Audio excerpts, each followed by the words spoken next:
တရားရဲ့မျိုးအားလုံးမင်္ဂလာပါနော်ဒီနေ့ကျွန်တော်တို့ရေ22ရက်တနင်္လာနေ့12နာရီ10မိနစ်အတွက်မှာဖွင့်ပွဲလေးမှာကျွန်တော်တို့အောင်မြင်မှုလေးတွေရရှိဖို့အတွက်ကိုကျွန်တော်တင်ပြပေးသွားမှာဖြစ်လို့ဗီဒီယိုလေးကိုကျွန်တော်နဲ့အတူတူ live ပါကြည့်ရှုပေးဖို့အားလုံး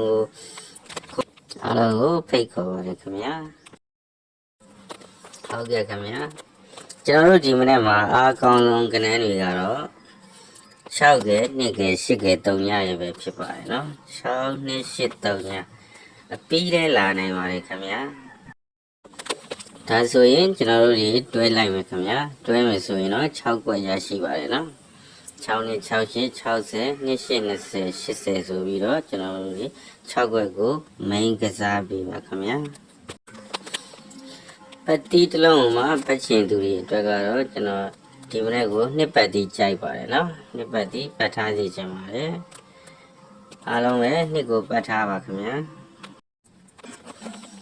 ကျွန်တော်တို့ main နှစ်နဲ့ကို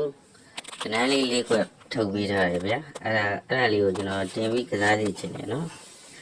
20နှစ်6ကနှစ်8ကနှစ်4ရဗျာအဲ့ဒါလေးကိုကျွန်တော်တို့တွေစုံပွဲပါတော့စုံပွဲလေးကိုကျွန်တော်တို့ main တင်ပြီးကစားပေးပါခင်ဗျာ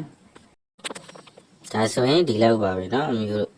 အားလုံးကိုကြည့်ရှုပေးသူအားလုံးကိုကျေးဇူးအများကြီးတင်ပါတယ်เนาะ channel လေးကိုလည်း like and subscribe လေးလုပ်ထားပေးပါခင်ဗျာ